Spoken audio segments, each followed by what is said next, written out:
gentle marketers. Welcome to episode number 41 of the Gentle Business Revolution podcast, the show where we talk about marketing your business by disrupting the current marketing paradigm and changing it to a gentler approach, one that's based on empathy and kindness. Guess what? I'm Sarah Senecroce. I'm your host here. For those of you who are new, a big welcome to the show. I'm so happy you're here. I structure this podcast and the conversations around the 7 P's of the Gentle Marketing Mandala. So seeing this one-page plan with the 7 email prompts might help you understand better what we're talking about here. You can get your one-page plan at sarahsenecroce.com/one page. Now, you know that you're in the right place if you are a heart-centered entrepreneur or change maker who is looking for a better way to market your business, or you are an entrepreneur who's simply tired and fed up with the hypey marketing model and are ready for change, are ready for a new way, a paradigm shift. You might also be a marketing impact pioneer, so someone working in marketing for an organization who does business for good. Wherever you are, whoever you are, welcome. I'm so glad you're here. Today's episode falls under the P of partnership.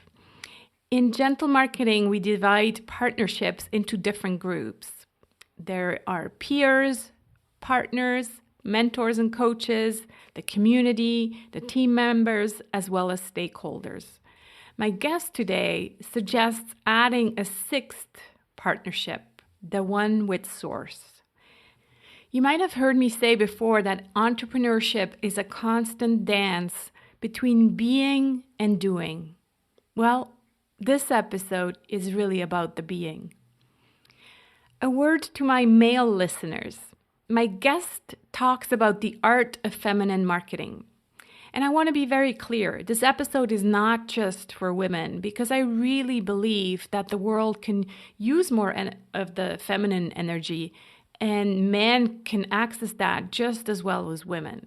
So it's just that our conditioning has maybe hidden it away more for men. And I really just wanted to address that because it's very important to me to stress that gentle marketing, and therefore anything I support as the founder of this movement, is always addressing any sex, any race. We're in this together. So this is not just an episode for women. Okay, let me tell you a bit more about my guest today. When Julie Foucht decided that she needed to take her coaching business seriously, she hired a high-end coach and learned to market like a man. She doubled, then tripled her income in less than a year, but felt drained, uninspired, and restless. Urged by spirit, she embraced her essential womanness and birthed a new way, the art of feminine marketing. Today, Julie teaches female coaches, teachers, and healers who are frustrated with traditional marketing how to build 6-figure businesses through the art of feminine marketing. Julie's clients report having clearer vision of their divine purpose, greater passion for their work, the skills to be attracting the perfect clients, and are being paid well for their gifts. Julie received her coach certification in 2006 from the Coaches Training Institute. She has served on the board of numerous nonprofits and was named Woman of the Year by the Professional Women's Network of the Monterey Peninsula in 2013. She is married to the love of her life, has 4 children, 2 stepchildren, 2 furry babies, and 7 spoiled grandchildren. In our conversation today, we talk about feminine marketing and how Julie defines it, about empowerment and embracing being different, and about the 7 core components to feminine marketing. So let's dive in. Hi, Julie. So good to speak to you today. Hi, Sarah. I'm happy to be here. So wonderful to have this connection. I'm so glad it was someone on your team that reached out to me, and I'm always grateful when I get these really researched emails. I get so many where it's just like, oh, this and this guy wants to speak on your podcast. I'm like, that has absolutely nothing to do with what I talk about on my podcast. And so I think it was Kavita on your team who really I could tell, oh, wow, okay, they did their homework. And so we kind of came up with this idea of what to talk about, because yes, I was immediately drawn to your tagline, The Art of Feminine Marketing. But I was like, well, what kind of angle can we fit this into my podcast? And so we talked about some options, and now we came up with this idea about featuring it under the P of partnership. As you know, I have a gentle marketing mandala where I go over 7 Ps. And so the last one is about partnership. And so you suggested to talk about this very special partnership that is the one with Source. So Yeah. I can't wait to dive in, but I think for the context, for listeners, they might enjoy hearing kind of your story and how you found your way to a partnership with Source. Oh, wow. That's a great question. And thanks for giving the shout out to Kavita. She's another partner of mine. She's a really valuable team member. And I think that when you're talking about partnerships, finding the right team members is important. So that's exactly one of the partners, right? Mm-hmm. Yeah, one of the partners. And I actually chose her because of her human design. So if anybody out there knows human design, I'm a projector. And so me finding my own podcast interviews just was not going to work. Right. But I found somebody. She's a manifesting generator. For those of you who don't know, that means she can inform and then she can take action. So she's perfect.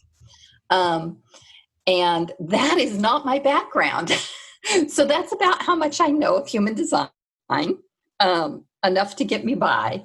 Right. But really, I started this quest to be in conversation with Source, to be partnering with Source, many, many, many years ago, when I was married to my first husband and my children were young.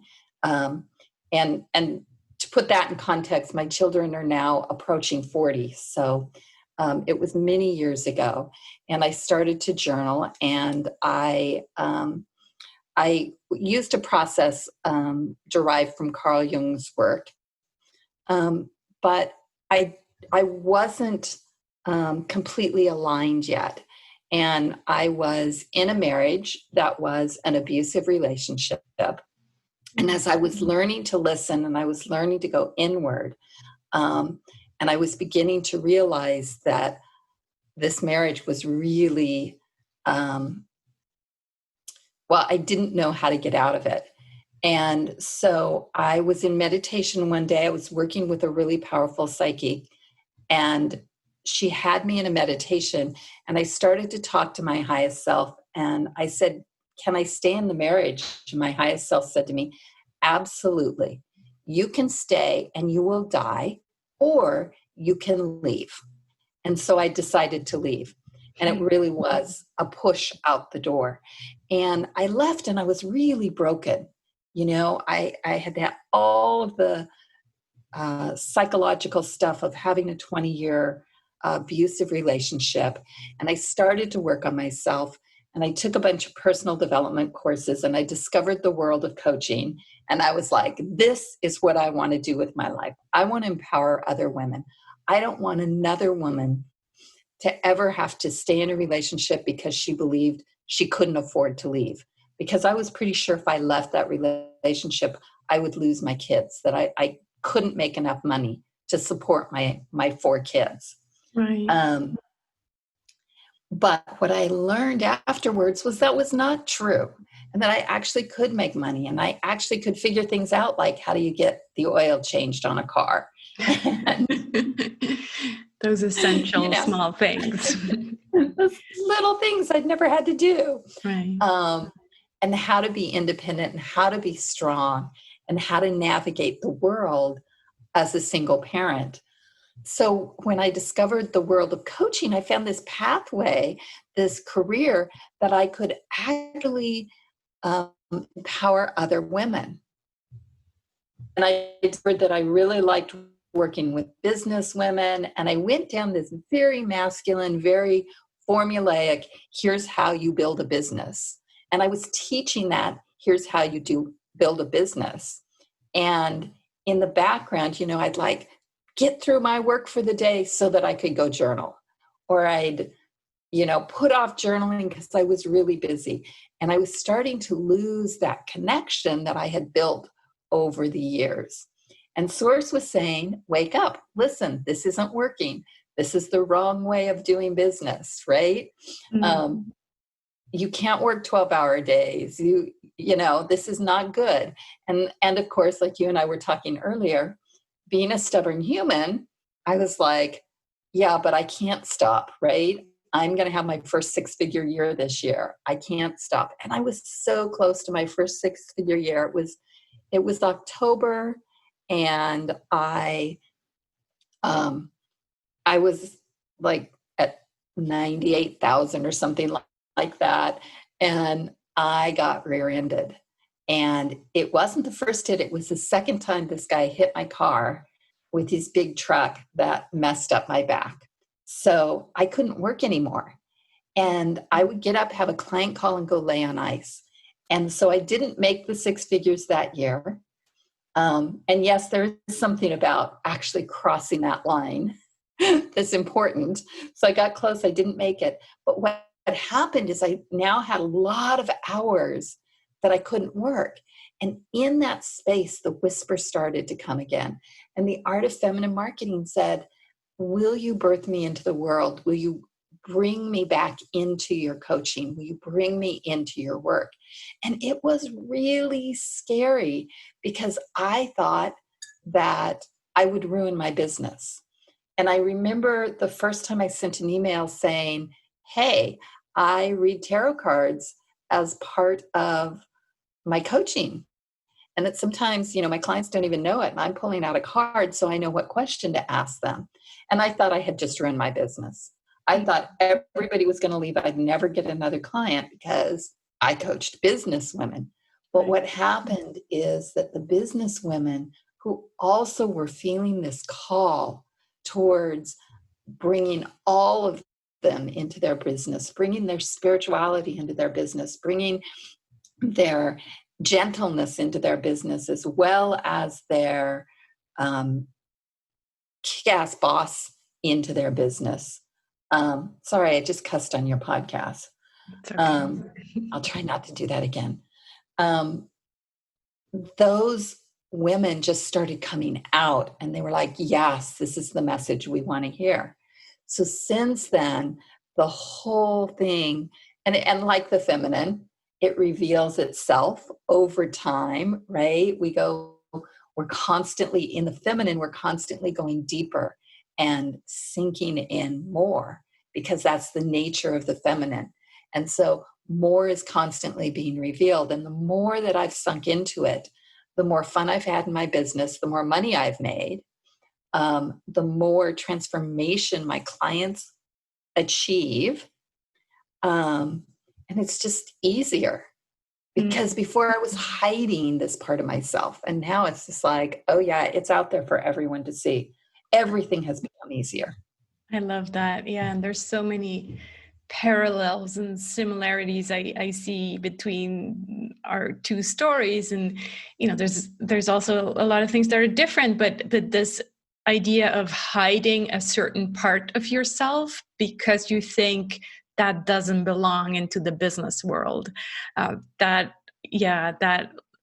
screams so loudly also what my story was about. And for me, it was more this idea of gentleness and empathy and being a nice person and not being a tough businesswoman, right? And the minute I let myself go softer and actually saying, hey, I am, softer spoken. I am highly sensitive. And that is okay. And you can still do business like that. that's also when things started really, clicking into place. The other thing you also said is this dance between the doing and the being, and how we always think the more we do, the more success we have. And I'm still learning that, and I'm still learning to, kind of let go. And every now and then I catch myself again wanting to do more and thinking, especially right now, we're recording this during COVID-19, and you think, wow, can I really just sit here and let things be the way they are because they're outside of my control anyway? Or do I have to do more in order to, kind of get some business going? And what can I do? And so this constant dance between the doing and the being is so important for us entrepreneurs, right? Yes. And maybe I can give you a little insight into that, because really, if you look at the being, it's the feminine, and Mm-hmm. the doing as your masculine. Yeah. And when your masculine overrides the feminine, when you're in the do, then the masculine becomes lower energy. And lower energy masculine is a bully. Yeah. And that's when, and you can feel it when you start to bully yourself. Oh, I should be doing more. I'm not doing enough, right? Right. And it's that weighty energy. And then the feminine then becomes manipulative. The feminine does things like, oh, I need to nap. I can't do, right? Like it's this weird, funky thing you get into. But when the feminine leads, so your feminine is designed to lead. So when you're in taking time to be in dream space, when you're taking time to touch Mama Earth, when you're in your meditation space, in your ritual space, and you're really allowing the feminine to come up and be creative, then she knows, your divine feminine knows when it's time to take action. Mm-hmm. And the divine masculine is right there going, yes, Mm-hmm. give me the word. What do you want? This week I'm I haven't done it yet. Tomorrow we are announcing that a program that I did last year, I'm redoing this year and doing it much earlier on my calendar than I thought, because COVID has broken the world open, things are changed, and my feminine was like, it's time to teach that program. Right. And my masculine's like, oh yes, we get to go into action now. We're going to put together some emails, right? Right. But the feminine is leading that. That didn't come from my head. That came because I was taking the time, because I was slowing down, because I was saying, okay, things have changed, and what was on my calendar it's a guide, but it doesn't control me. This is why I do my calendar with sticky notes. And now the masculine is like, what do we need to put in place to do this? Right now, the masculine can come take action. But I didn't do it a month ago when we first went into our shelter in place. I didn't do it when the whole thing broke open. I didn't do it, I did it at the point where my feminine said, now is the time. And it feels pleasurable now to say, hey, we're up for this money program. We're going to teach you to be in conversation and partnership with money, versus where everyone is right now, or at least everyone here is in this fear about money and what will be. And, am I going to make my bills? Yeah. Because nobody knows what's going to happen in the world. And so that's an example of how, when you're in the right relationship with the divine, and I'm not saying I'm always in the right relationship, right? I'm a human being, and sometimes, but I have people on my team that go, hey, maybe you should go talk to Source, or maybe you should check in with your divine feminine, right? But when you actually are doing the practices, then the actions are inspired during the right time. Other thing is they're more effective, right? If you're pushing to go uphill, then you're going to be less effective in your actions than if they're coming from your connection with Source. Yeah. Yeah, it's so true. And it's so interesting that you mentioned your program, because I had plans to do the program right now, and my feminine or my intuition or whatever you want to call it tells me no, I don't feel the energy there for the doing right now. So I'm putting it off, and I'm waiting until I do get this call that says yes, now is the time. It's so interesting that you also say that feminine marketing is intuitive, right? And creative. So, Yeah. so is that really, like, my husband has always joked, oh, it's just your feminine intuition. So is that a thing, or how did that start? This kind of, people saying that females are more intuitive. Is that a proven fact, or how do you look at that? I, you know, that's a really interesting question. I think that we are allowed to be more intuitive. I think that men have the same connections, but their energy runs differently and they haven't been allowed. Now, think about this: since the days of Socrates, we have been taught that everything from the head up, right? We have to think it through. We have to do pros and cons lists. We have to figure it out. Even our language, like I have to figure out when to do the program, to Right. figure out what's in. That's not, figuring out is not your head's domain. And No. we ignore the fact that we've got this whole body, this whole spirit. Your head is designed for data collection and storage. That's it. Your body is designed to help you make decisions. And your soul, your connection to your soul, is the place where the figure it out comes in. But it's really the place where we gather information, new ideas. We can't, our head only has what our head has. But if you connect with source, God, the universe, whatever you want to call it, that's where all new information is. Your highest self, that piece of you that connects with source, has no time. She sees the past, present, and future. And so she can say, here's a solution that works, put it in place now, because she can see that it worked in the future, right? Mm-hmm. So as far as, is that natural? It's natural for all humans. And then we are taught to turn it off, right? We get into school and nobody says, be intuitive about math. They say 2 + 2 always equals 4. Learn to line up, walk a straight line like everybody else. Right. The school system is designed to make us cogs in the Industrial Revolution.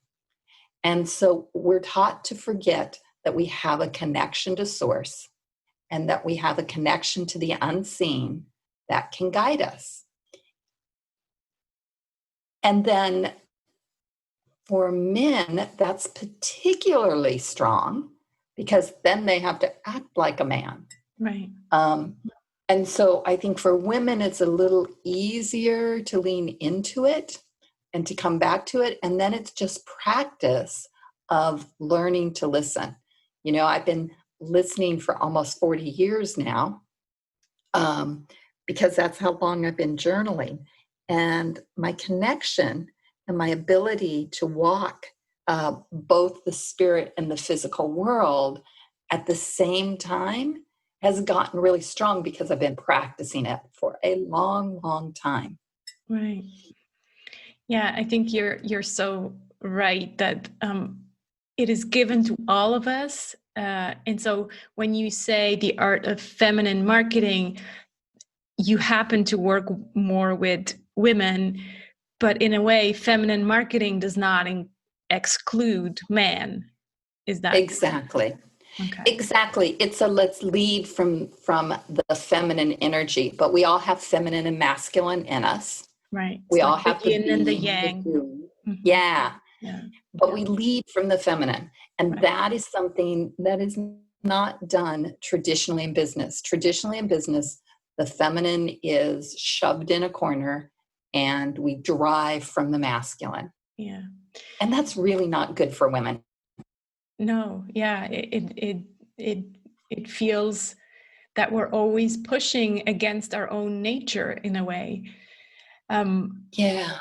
And yet it is so hard to be the one who says, I'm going to do it differently. And you kind of shared that in your story, right? That it is hard to be different. And so how are you helping your clients? How are you empowering them to be different as well? So I think it's a process of, first of all, there has to be a willingness. So the work is not for the faint of heart. Um, Mm-hmm.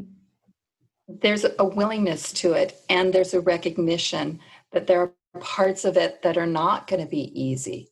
That, it's really easy to say, hey, here's a formula. I'm just going to follow this formula and I'm going to follow this pathway.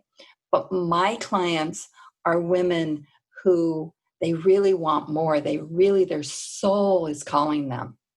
And when your soul is calling you and when you want to be your own person, then that fear of, not knowing how, the fear of, oh, everybody's going to think I'm crazy, um, that becomes less important than living your soul's purpose.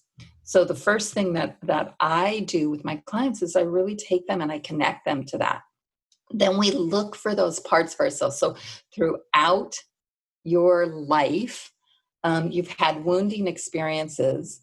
And when that happens, you take parts of yourself and you hide them, you block them off so that you can go on. And this was happening in my business, right? I was blocking off this whole part of who I was and pretending that I was really all about the formulas. Right. I will tell you, it snuck out all the time. In my coaching, I was still doing the, inner child work and dealing with fear on a spiritual basis and that kind of stuff. And my clients would be like, oh, that's not what I expected, because my marketing didn't match, right? I My marketing expected the didn't match what I six-step was doing. formula. Yeah. Yeah. Yeah. I expected you to just give me a formula and I'd go on in my life. I didn't expect to heal this whole part of myself. Right. But the more that we do that work, the more we do that healing, transformation, reclaiming who we are, then the stronger we become, and we become a beacon in the world for others who are looking for that transformation. Mm. And that's when marketing becomes really magnetic versus it being a push. My marketing used to be really laborious. Yeah. And now I just talk, I allow source to speak through me, and I put information out in the world, and the right people who are looking hear the right message and they come to me. Mm. It's funny. It's like we're soul sisters, Julie, because I'm writing this book about gentle marketing, and I have defined 3 phases. The first one is rumble. So rumble with your story, which is what you just explained, right? What part of my story have I not, or have I hidden away? Where did I not feel in integrity? So all of that. The second phase is rise. So then coming back strongly and really, doing it your own way, daring to do it your way and be different. And then the third phase is about resonate and resonating with your ideal clients. And you just use the word magnetic. So I think really we couldn't agree more. So, but again, like you said, it's deep work. That is not just a quick fix. Yeah.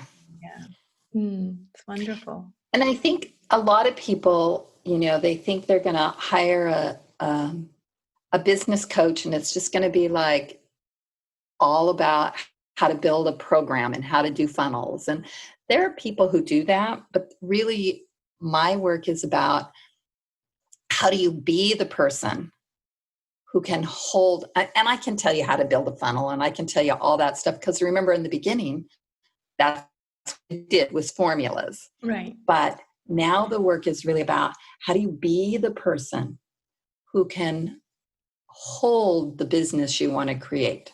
Mm-hmm. So how do you be a 6-figure earner before you're a 6-figure earner? How do you be a 7-figure earner before you hold a 7-figure before you have a 7-figure bank balance, right? How do you be that? Because if you're not being that, you can't build it. And that's the difference in what we're talking about. The way you be that is you tap in and you partner with source. And you partner with your future self. Who is that? I have a quote on my desk, set a goal so big that you can't reach it until you become the person who can. Perfect. It's That's exactly perfect. that, right? Yeah, it's exactly that. Mm-hmm. Yeah.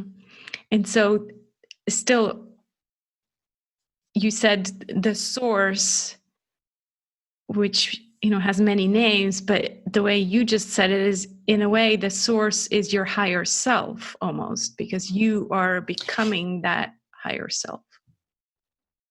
Yeah, I believe that source is the part of you that I think that source is the bigger thing.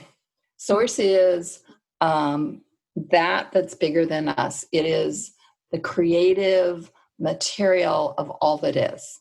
And that our highest self is a part of source.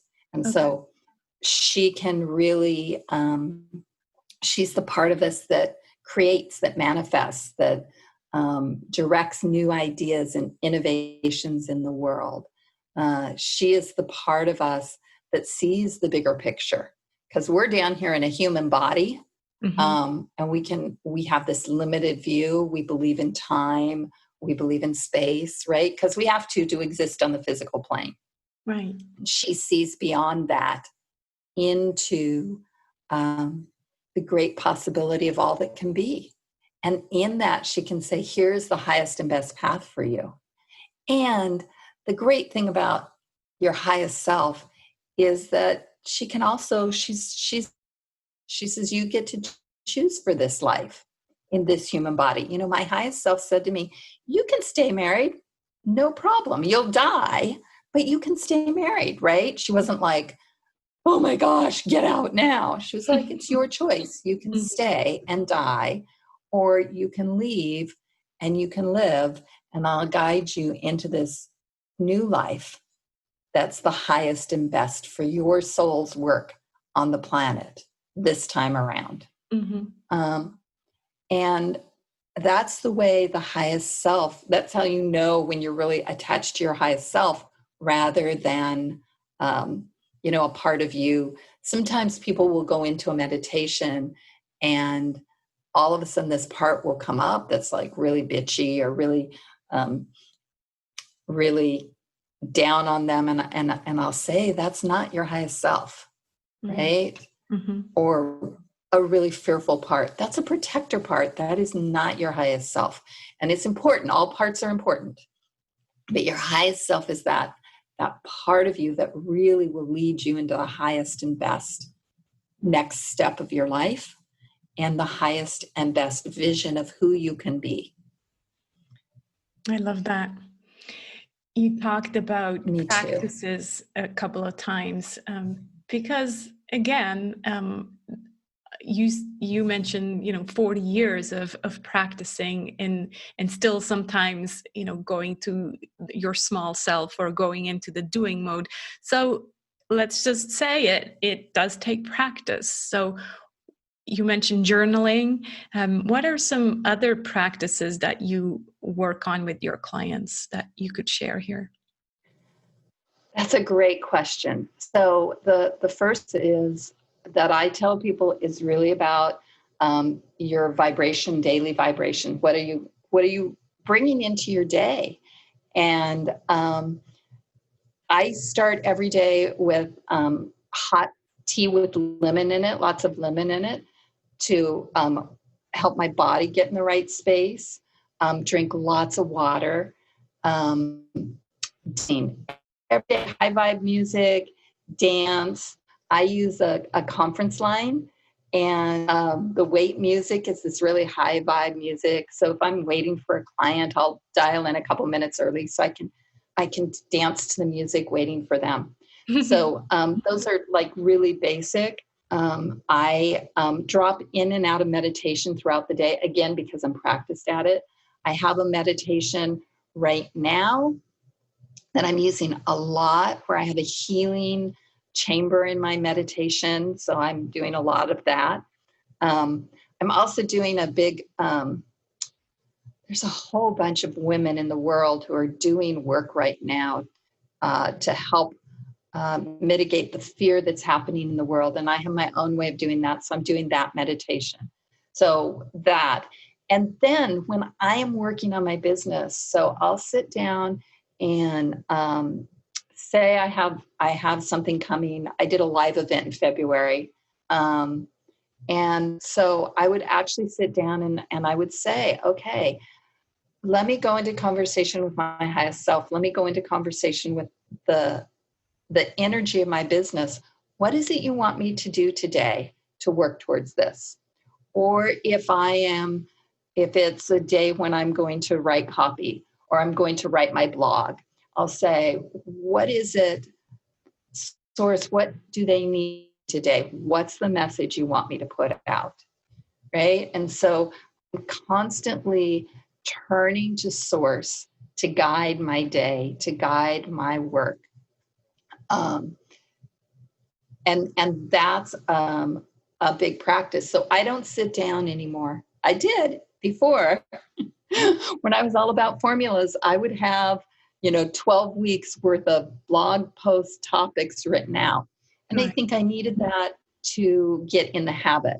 But now it's like, okay, I need to write a blog post today. So I will sit down and I will say, Source, what is it that might need to hear from me today?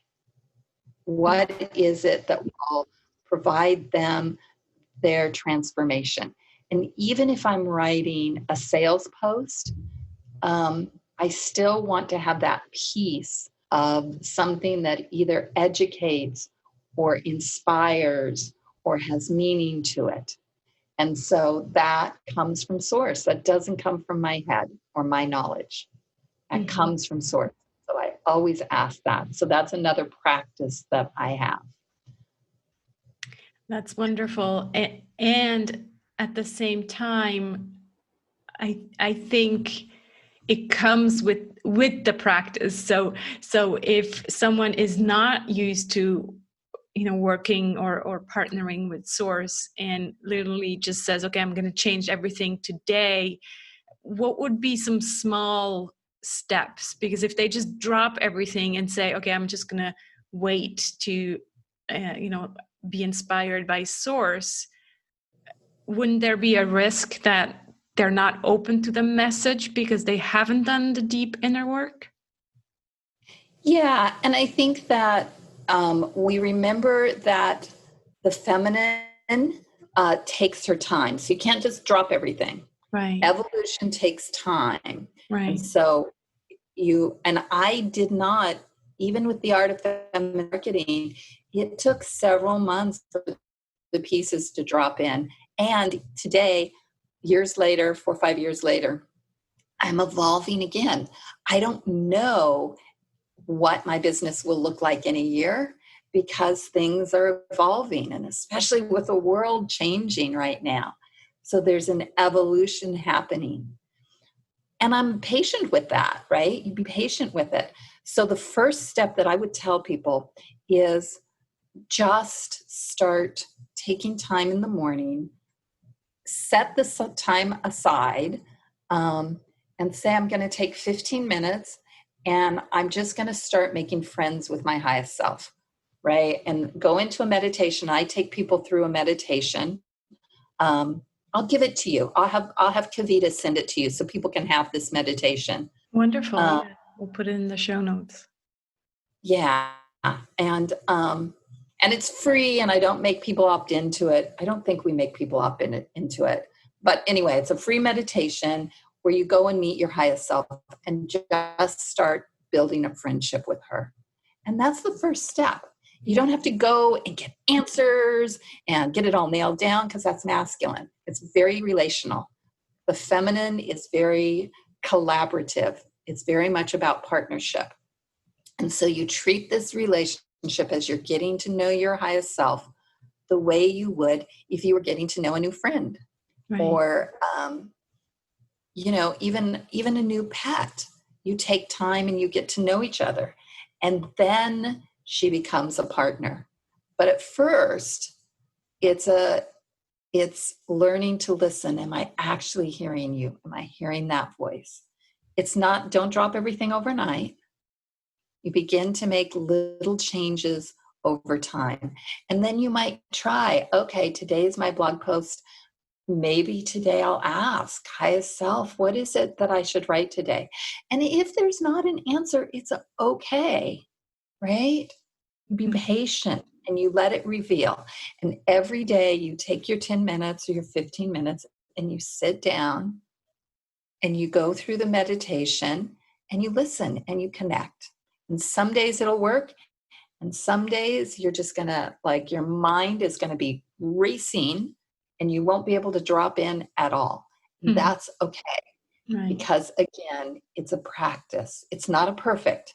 We don't call them our perfects. We call them our practices. And if you can do that one practice every day, which I did for years before I even used it in my business. And I used to get, oh my gosh, it would drive me crazy because I'd be like, what am I supposed to be doing with my life? And the answer would be, well, that will be revealed. Mm. But what is my purpose here? Find that out, right? Because I wasn't ready. Right. I wasn't ready to do the work. I had other things I had to do before I could do this work. Mm. And now when I ask, where am I going to, what is it? Where am I evolving to? They go, you're going to miss out on the journey if you are constantly wanting to go to the next step. Yeah. Yeah. Mm. And so I get shown pieces of it, but I don't get shown the whole. And that's okay, because the journey is fun. I mean, life can be really fun. Oh, that would be my tip to people. Have fun with it. Yeah. We've been talking in this very serious kind of, here are the practices and this is the way it is, but it's also really fun. It should be joyful. We are meant to be happy people. Yeah, I love that. I love that kind of as a way to end the conversation. But so let's repeat it after. But I still want to comment on the fact that it's a slow transition. I always mention the same thing to go from hype marketing, the way I call kind of the traditional marketing model, to gentle marketing is also, a slow transition, and you have to also be able to give yourself permission to do it slowly, and you have to kind of be gentle and kind with yourself if you go back to the 7 steps or the templates, or because if you've been in marketing for a while, like you and I have been, in the old days, it is kind of messing with your brain. It's really kind of always talking to your analytical brain. And so it takes this practice to actually activate the other side of the brain and the intuitive and the creative and all of that. So I love the idea that you don't say, oh, let's just drop everything and just listen to your intuition. No, it's a friendship that has to develop over time, and it means that there needs to be a trust that needs to be established. And for me, being in the middle of this journey right now, so I'm, not where you're at yet, I can say that sometimes I also wonder, well, can I really trust you, boys? Are you leading me down the right path? And so, yeah, I totally hear you when you say it's a relationship that needs to develop. Yeah. Wonderful. And can I say something about formulas? Yeah. Because often when I talk, it sounds like I'm saying throw the formulas out. No. And I'm not. The formulas are important. They're valuable. They're out there because to some extent they work. But when you are in partnership with Source, when you are guided through your highest self, then what happens is when it's time, you can take the formula and tweak it and use it. Right. For instance, I just did, a month ago, I did a live event, and I would have mentors say to me, you have to do webinars. You have to do webinars. And every time I would connect with my highest self, like my whole body contracts when I hear webinar. I just go, ugh. And so I would say to my highest self, well, everybody says I need to do webinars. It's part of the formula for building. And my highest self would say, no, don't do a webinar. Don't do a webinar. You can do Facebook Live. And so I'll do a lot of Facebook Live. And you can do, but the formula is you do 3 webinars, you get a free gift, you get people on the phone, like this whole formula. Yeah. Mm-hmm. And so I know the formula so that my highest self can say, okay, this is the piece we're going to do. Here's how we're going to tweak this. This is what's going to work better for you. That part works for that kind of person, but you're this kind of person. So instead you do this.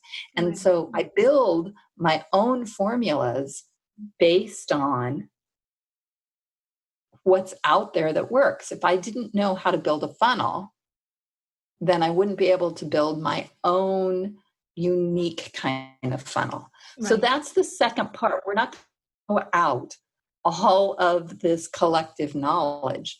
We're just not going to, if sometimes 2 + 2 needs to equal 5 for us, we're going to go with that. Right. Which I don't understand math enough to know how that would actually. Yeah. In the spirit realm, things are possible. So we create in the spirit realm, physical realm, and the physical realm is where the formulas are put in place. Right. But we don't follow them. We use them as a template. We use them as a template and then adapt that template to our own unique self and our tribe that we know is so deeply connected to our values. Yes. Yeah. And you're an introvert, right? Yes. Didn't I hear that on? Yes. Mm-hmm. So for your tribe and you, a lot of the very extroverted things, if you're constantly trying to be an extrovert because all of the formulas are about being an extrovert, eventually you're going to get sick because it's not you. Exactly. You have to take those formulas and create a pathway that works for introverts. And I think that's one of the beautiful things about you saying, no, I'm going to do gentle marketing. I'm going to be gentle about this, is it gives permission for other people who are introverts to go, oh, thank goodness. Yeah. I thought I had to change myself. I'm exhausting myself trying to be an extrovert in business. Right. And just because you were able to embrace who you are, you become a lighthouse for other introverts. Yeah. They can be who they are. And that ultimately is what you're called to do. That's why you're here. Thank you for saying that, Julie. Yeah. I realized that a few years ago, and as you, it's still, work in progress, but I definitely think I found my way. I came full circle, and it all has to do with listening to your higher self and listening to who you really are, and like we agreed on so many things about going deeper and finding out who you are and bringing that whole self to your marketing, to your business. Yeah. This has been beautiful. Thank you so much, Julie. Please do tell us where people can find out more about you. You have a beautiful ebook, The Art of Feminine Marketing. Please share with listeners where they can find all of that information. Okay. First, everybody can join us on my Facebook group, Feminine Marketing Magic.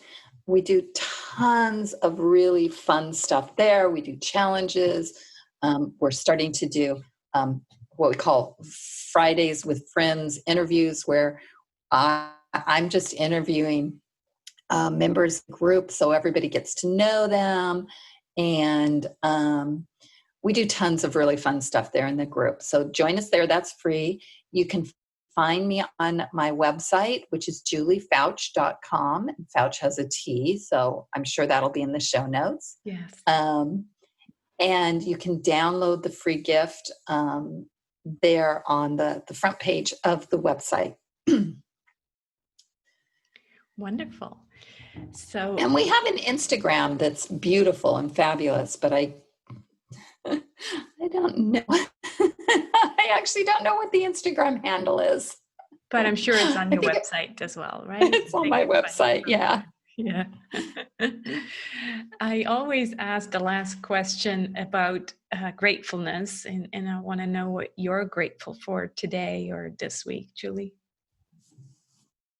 Oh, I'm grateful for, there's so much. I'm grateful for where I live, that I've got wilderness in my backyard, acres and acres of wilderness. I'm grateful that I discovered that the big farm will pack up produce for me and put it in the back of my car so we can even have no contact produce. We're getting a lot of fresh produce right now. I'm grateful that all my family is still well and that my grandchildren are thriving, even in the midst of being homeschooled by their parents right now. Ask the parents how they're doing. I think the kids are just fine. Yeah. Wonderful. Thank you. Oh, I missed that. Go ahead. Sorry. Yeah, I was just saying that the kids are, I think, are all doing fine. It's more the parents that are a bit challenged with the homeschooling and working from home and everything. Yes. Yeah, exactly. Thank you so much, Julie. This has been an absolute pleasure. Thanks for taking the time. Oh, thank you for having me. Thanks so much for listening. I hope you got a lot out of this episode. Please check out the show notes for this episode at sarahsenacroce.com/GBR41. And that's also where you'll find the link to the free meditation that Julie has so generously offered to our listeners. Visit Julie's website at juliefoucht.com. I'll put that link also in the show notes, and you'll find all her other social media links as well in the show notes and of course on her site as well. Next week is the last episode of this season number 5, and I'll be back with another book update. I hope you'll join me on this journey to a kinder marketing paradigm. Invite your friends and let's do this together. Let's be the change that we want to see in the world. Speak soon.